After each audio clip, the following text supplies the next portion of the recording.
Chapter 8. At 9 o'clock that night, we caught one of the gold makers. I do not know how Barris had laid his trap. All I saw of the affair can be told in a minute or two. We were posted on the Cardinal Road about a mile below the house, Pierpont and I with drawn revolvers on one side under a butternut tree, Barris on the other, a Winchester across his knees. I had just asked Pierpont the hour, and he was feeling for his watch, when far up the road we heard the sound of a galloping horse, nearer, nearer, clattering, thundering past. Then Barris's rifle spat flame, and the dark mass, horse and rider, crashed into the dust. Pierpont had the half-stunned horseman by the collar in a second. The horse was stone dead, and as we lighted a pine knot to examine the fellow, Barris's two riders galloped up and drew bridle beside us. Said Barris with a scowl. It's the shiner, or I'm a moonshiner. We crowded curiously around to see the shiner. He was red-headed, fat, and filthy, and his little red eyes burned in his head like the eyes of an angry pig. Barris went through his pockets methodically, while Pierpont held him and I held the torch. The shiner was a gold mine. Pockets, shirt, bootlegs, hat, even his dirty fists, clutched tight and bleeding, were bursting with lumps of soft yellow gold. Barris dropped this moonshine gold, as we had come to call it, into the pockets of his shooting coat and withdrew to question the prisoner. He came back again in a few minutes and motioned his mounted men to take the shiner in charge. We watched them, rifle on thigh, walking their horses slowly away into the darkness, the shiner, tightly bound, shuffling sullenly between them. "Who is the shiner?" asked Pierpont, slipping the revolver into his pocket again.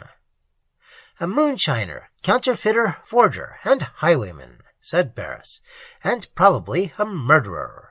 Drummond will be glad to see him, and I think it likely he'll be persuaded to confess to him what he refuses to confess to me."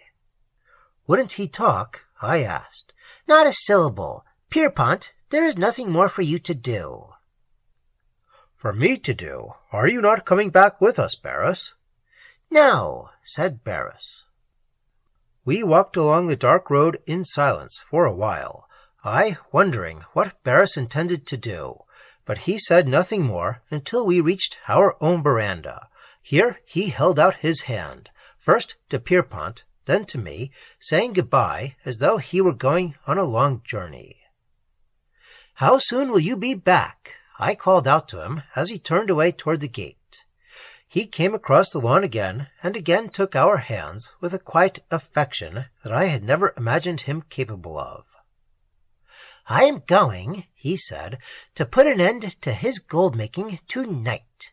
I know that you fellows have never suspected what I was about on my little solitary evening strolls after dinner. I will tell you. Already I have unobtrusively killed 4 of these gold-makers. My men put them underground just below the new washout at the 4-mile stone. There are 3 left alive. The shiner, whom we have, another criminal named Yue-Laou, or Yaller in the vernacular, and the third." "The third," repeated Pierpont excitedly. "The third I have never yet seen, but I know who and what he is. I know, and if he is of human flesh and blood, his blood will flow tonight." As he spoke, a slight noise across the turf attracted my attention.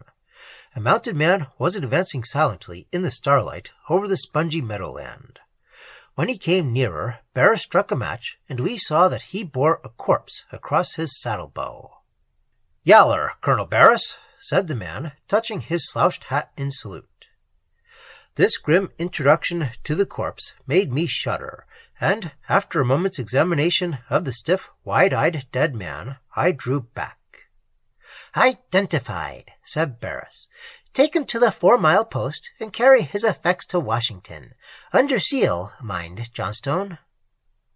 Away cantered the rider with his ghastly burden, and Barris took our hands once more for the last time.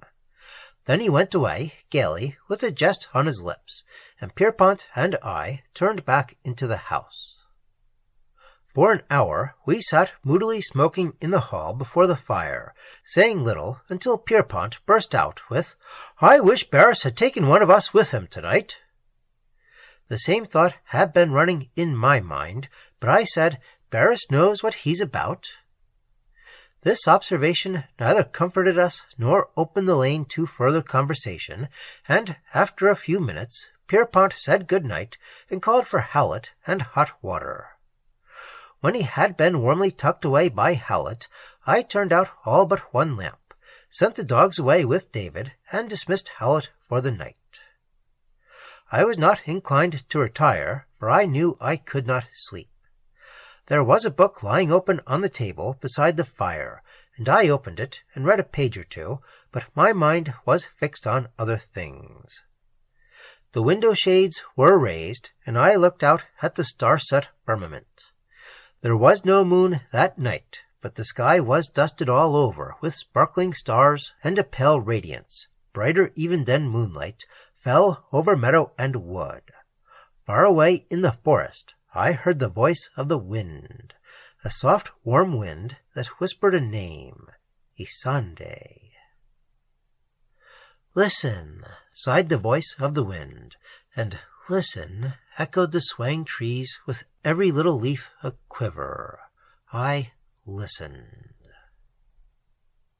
Where the long grasses trembled with the cricket's cadence, I heard her name, Isande. I heard it in the rustling woodbine, where gray moths hovered. I heard it in the drip, drip, drip of the dew from the porch. The silent meadow brook whispered her name. The rippling woodland streams repeated it, Isande, Isande, until all earth and sky were filled with the soft thrill, Isande, Isande, Isande. A night thrush sang in a thicket by the porch, and I stole to the veranda to listen. After a while it began again, a little further on. I ventured out into the road. Again I heard it far away in the forest, and I followed it, for I knew it was singing of Isande. When I came to the path that leaves the main road and enters the sweet fern covert below the spinney, I hesitated. But the beauty of the night lured me on, and the night thrushes called me from every thicket. In the starry radiance, shrubs, grasses, field flowers stood out distinctly, for there was no moon to cast shadows. Meadow and brook, grove and stream were illuminated by the pale glow. Like great lamps lighted, the planets hung from the high-domed sky, and through their mysterious rays the fixed stars, calm, serene, stared from the heavens like eyes. I waded on waist-deep through fields of dewy goldenrod, through late clover and wild oat wastes, through crimson-fruited sweet-briar, blueberry, and wild plum, until the low whisper of the werebrook warned me that the path had ended. But I would not stop, for the night air was heavy with the perfume of water-lilies, and far away, across the low wooded cliffs and the wet meadowland beyond, there was a distant gleam of silver, and I heard the murmur of sleepy waterfowl. I would go to the lake. The way was clear, except for a dense young growth and the snares of the moose bush. The night thrushes had ceased, but I did not want for the company of living creatures. Slender, quick, darting forms crossed my path at intervals, sleek mink that fled like shadows at my step, wiry weasels and fat muskrats, hurrying onward to some tryst or killing. I never had seen so many little woodland creatures on the move at night. I began to wonder where they all were going so fast, why they all hurried on in the same direction. Now I passed a hare hopping through the brushwood, now a rabbit scurrying by, flag hoisted. As I entered the beech, second growth, 2 foxes glided by me. A little further on, a doe crashed out of the underbrush, and close behind her stole a lynx, eyes shining like coals. He neither paid attention to the doe nor to me, but loped away toward the north. The lynx was in flight. From what? I asked myself, wondering. There was no forest fire, no cyclone, no flood. If Barris had passed that way, could he have stirred up this sudden exodus? Impossible. Even a regiment in the forest could scarcely have put to rout these frightened creatures. What on earth, thought I, turning to watch the headlong flight of a fisher cat. What on earth has started the beasts out at this time of night? I looked up into the sky. The placid glow of the fixed stars comforted me, and I stepped on through the narrow spruce belt that leads down to the borders of the Lake of the Stars. Wild cranberry and moose bush entwined my feet. Dewy branches spattered me with moisture, and the thick spruce needles scraped my face as I threaded my way over mossy logs and deep spongy tussocks, down to the level gravel of the lake shore. Although there was no wind, the little waves were hurrying in from the lake, and I heard them splashing among the pebbles. In the pale star-glow, thousands of water lilies lifted their half-closed chalices toward the sky. I threw myself full length upon the shore, and, chin on hand, looked out across the lake. Splash, splash, came the waves along the shore, higher, nearer, until a film of water, thin and glittering as a knife blade, crept up to my elbows. I could not understand it. The lake was rising, but there had been no rain. All along the shore the water was running up.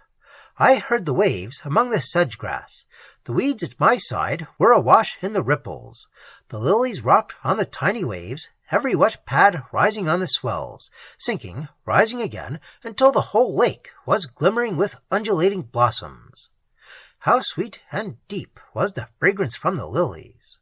And now the water was ebbing slowly, and the waves receded, shrinking from the shore rim until the white pebbles appeared again, shining like froth on a brimming glass. No animal swimming out in the darkness along the shore, no heavy salmon surging, could have set the whole shore aflood as though the wash from a great boat were rolling in. Could it have been the overflow, through the Ware Brook, of some cloudburst far back in the forest? This was the only way I could account for it, and yet when I had crossed the Ware Brook, I had not noticed that it was swollen. And as I lay there thinking, a faint breeze sprang up, and I saw the surface of the lake whiten with lifted lily pads. All around me the alders were sighing. I heard the forest behind me stir, the crossed branches rubbing softly, bark against bark. Something, it may have been an owl, sailed out of the night, dipped, soared, and was again engulfed, and afar across the water I heard its faint cry, Isande. Then first, for my heart was full, I cast myself down upon my face, calling on her name. My eyes were wet when I raised my head, for the spray from the shore was drifting in again, and my heart beat heavily. No more! No more! But my heart lied, for even as I raised my face to the calm stars, I saw her standing still, close beside me, and very gently I spoke her name, Isande. She held out both hands. I was lonely, she said, and I went to the glade, but the forest is full of frightened creatures, and they frightened me. Has anything happened in the woods? The deer are running toward the heights. Her hand still lay in mine as we moved along the shore, and the lapping of the water on rock and shallow was no lower than our voices. Why did you leave me without a word there at the fountain in the glade? She said. I leave you? Indeed you did, running swiftly with your dog, plunging through thickets and brush. Oh, you frightened me. Did I leave you so? Yes, after. After? You had kissed me.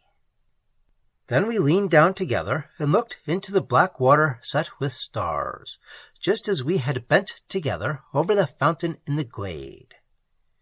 "Do you remember?" I asked. "Yes. See, the water is inlaid with silver stars.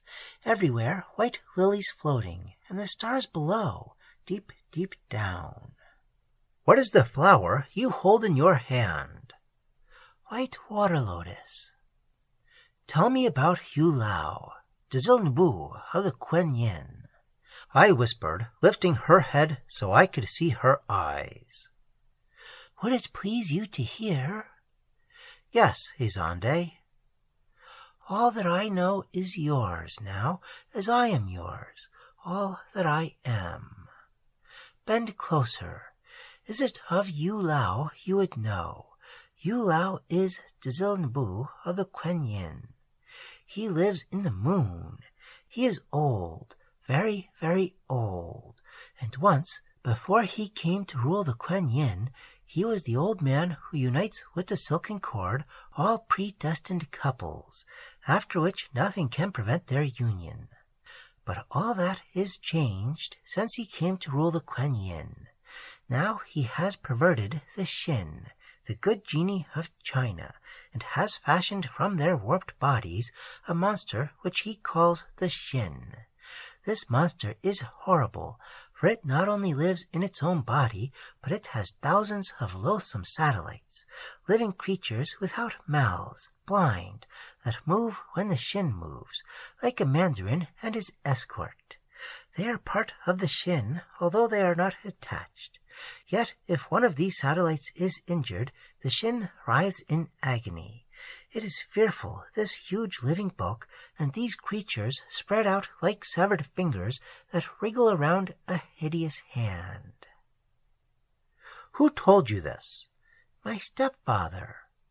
"Do you believe it?" "Yes, I have seen one of the Shin's creatures." "Where, Isande?" "Here, in the woods." "Then you believe there is a Shin here?" "There must be, perhaps in the lake." "Oh, Shins inhabit lakes." "Yes, and the 7 seas. I am not afraid here." "Why?" "Because I wear the symbol of the Kuen-Yuin." "Then I am not safe." I smiled. "Yes, you are, for I hold you in my arms. Shall I tell you more about the Shin? When the Shin is about to do to death a man, the Yeth-hounds gallop through the night." "What are the Yeth-hounds, Isande?" "The Yeth-hounds are dogs without heads. They are the spirits of murdered children, which pass through the woods at night, making a wailing noise." "Do you believe this?" "Yes, for I have worn the yellow lotus." "The yellow lotus?" "Yellow is the symbol of faith." "Where?" "In Yian," she said faintly. After a while I said, "Isande, you know there is a God." "God and Shang-Yi are one." "Have you ever heard of Christ?" "No," she answered softly. The wind began again among the treetops. I felt her hands closing in mine. "Isande," I asked again, "do you believe in sorcerers?" "Yes, the Kuen-Yuin are sorcerers. Yue-Laou is a sorcerer." "Have you seen sorcery?" "Yes, the reptile satellite of the Shin." "Anything else?" "My charm, the golden ball, the symbol of the Kuen-Yuin. Have you seen it change? Have you seen the reptiles writhe?" "Yes," I said shortly, and then remained silent, for a sudden shiver of apprehension had seized me. Barris also had spoken gravely, ominously, of the sorcerers, the Kuen-Yuin, and I had seen with my own eyes the graven reptiles turning and twisting on the glowing globe. "Still," said I aloud, "God lives, and sorcery is but a name." "Ah," murmured Isande, drawing closer to me. "They say in Yian the Kuen-Yuin live. God is but a name." "They lie," I whispered fiercely. Be careful, she pleaded. They may hear you. Remember that you have the mark of the dragon's claw on your brow. What of it? I asked, thinking also of the white mark on Barris's arm. Don't you know that those who are marked with the dragon's claw are followed by Yue-Laou, for good or for evil, and the evil means death if you offend him? Do you believe that? I asked impatiently. I know it, she sighed. Who told you all this? Your stepfather? What in heaven's name is he then? A Chinaman? I don't know. He is not like you. Have you told him anything about me? He knows about you. No, I have told him nothing. What is this? See, it is a cord of silk about your neck, and about mine. Where did that come from? I asked, astonished. It must be Yue-Laou who binds me to you. It is as my stepfather said. He said Yue-Laou would bind us. Nonsense, I said almost roughly, and seized the silken cord, but to my amazement it melted in my hand like smoke. What is all this damnable jugglery? I whispered angrily. But my anger vanished as the words were spoken, and a convulsive shudder shook me to the feet. Standing on the shore of the lake, a stone's throw away, was a figure, twisted and bent, a little old man, blowing sparks from a live coal which he held in his naked hand. The coal glowed with increasing radiance, lighting up the skull-like face above it, and threw a red glow over the sands at his feet. But the face! The ghastly Chinese face on which the light flickered, and the snaky slitted eyes, sparkling as the coal glowed hotter. Coal! It was not a coal, but a golden globe, staining the night with crimson flames. It was the symbol of the Kuen-Yuin. See, see, gasped Asande, trembling violently. See the moon rising from between his fingers.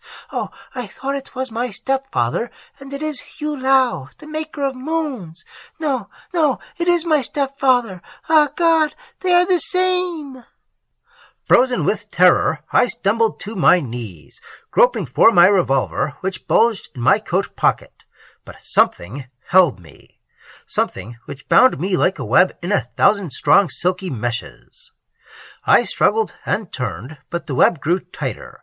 It was over us, all around us, drawing, pressing us into each other's arms, until we lay side by side, bound hand and body and foot, palpitating, panting like a pair of netted pigeons. And the creature on the shore below! What was my horror to see a moon, huge, silvery, rise like a bubble from between his fingers, mount higher, higher into the still air, and hang aloft in the midnight sky, while another moon rose from his fingers, and another, and yet another, until the vast span of heaven was set with moons, and the earth sparkled like a diamond in the white glare. A great wind began to blow from the east, and it bore to our ears a long, mournful howl, a cry so unearthly that for a moment our hearts stopped. The Yeth-hounds, sobbed Isande. Do you hear? They are passing through the forest. The Shin is near. Then all around us, in the dry sedge grasses, came a rustle, as if some small animals were creeping, and a damp, acrid odor filled the air. I knew the smell. I saw the spidery crab-like creatures swarm out around me, and drag their soft, yellow, hairy bodies across the shrinking grasses. They passed, hundreds of them, poisoning the air, tumbling, writhing, crawling, with their blind, mouthless heads raised. Birds, half asleep and confused by the darkness, fluttered away before them in helpless fright. Rabbits sprang from their forms. Weasels glided away like flying shadows. What remained of the forest creatures rose and fled from the loathsome invasion. I heard the squeak of a terrified hare, the snort of stampeding deer, and the lumbering gallop of a bear.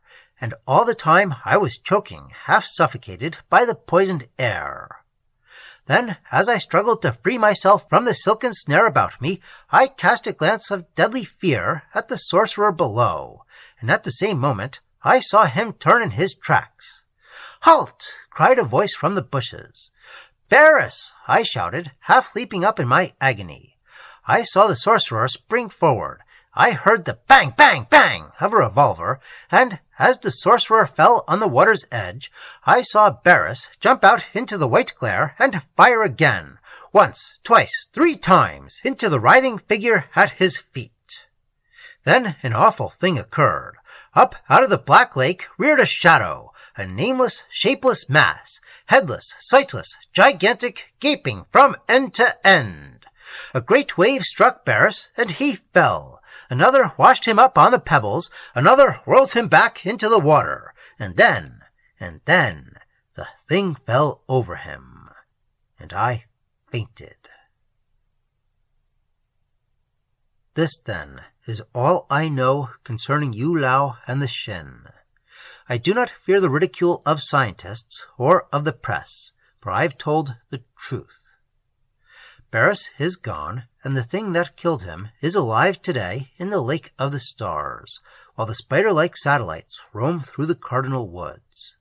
The game has fled. The forests around the lake are empty of any living creatures save the reptiles that creep when the Shin moves in the depths of the lake. General Drummond knows what he has lost in Barris, and we, Pierpont and I, know what we have lost also. His will we found in the drawer, the key of which he had handed to me. It was wrapped in a bit of paper on which was written, "Yue-Laou the sorcerer is here in the cardinal woods. I must kill him, or he will kill me. He made and gave to me the woman I loved. He made her. I saw him. He made her out of a white water lotus bud. When our child was born, he came again before me and demanded from me the woman I loved. Then, when I refused, he went away, and that night my wife and child vanished from my side, and I found upon her pillow a white lotus bud. Roy, the woman of your dream, this Sunday, may be my child. God help you if you love her, for Yue-Laou will give and take away, as though he were Shang-Gi, which is God. I will kill Yue-Laou before I leave this forest, or he will kill me." Franklin Barris. Now the world knows what Barris thought of the Kuen-Yuin and of Yue-Laou. I see that the newspapers are just becoming excited over the glimpses that Li-Hung-Chang has afforded them of Black Cathay and the demons of the Kuen-Yuin. The Kuen-Yuin are on the move. Pierpont and I have dismantled the shooting box in the cardinal woods. We hold ourselves ready at a moment's notice to join and lead the first government party to drag the Lake of Stars and cleanse the forest of the crab reptiles. But it will be necessary that a large force assembles, and a well-armed force, for we never have found the body of Yue-Laou, and, living or dead, I fear him. Is he living? Pierpont, who found Isande and myself lying unconscious on the lake shore the morning after, saw no trace of corpse or blood on the sands. He may have fallen into the lake, but I fear, and Isande fears, that he is alive. We never were able to find either her dwelling place or the glade and the fountain again. The only thing that remains to her of her former life is the gold serpent in the Metropolitan Museum and her golden globe, the symbol of the Kuen-Yuin, but the latter no longer changes color. David and the dogs are waiting for me in the courtyard as I write. Pierpont is in the gun-room loading shells, and Howlett brings him mug after mug of my ale from the wood. Isande bends over my desk. I feel her hand on my arm, and she is saying, "Don't you think you have done enough today, dear? How can you write such silly nonsense without a shadow of truth or foundation?"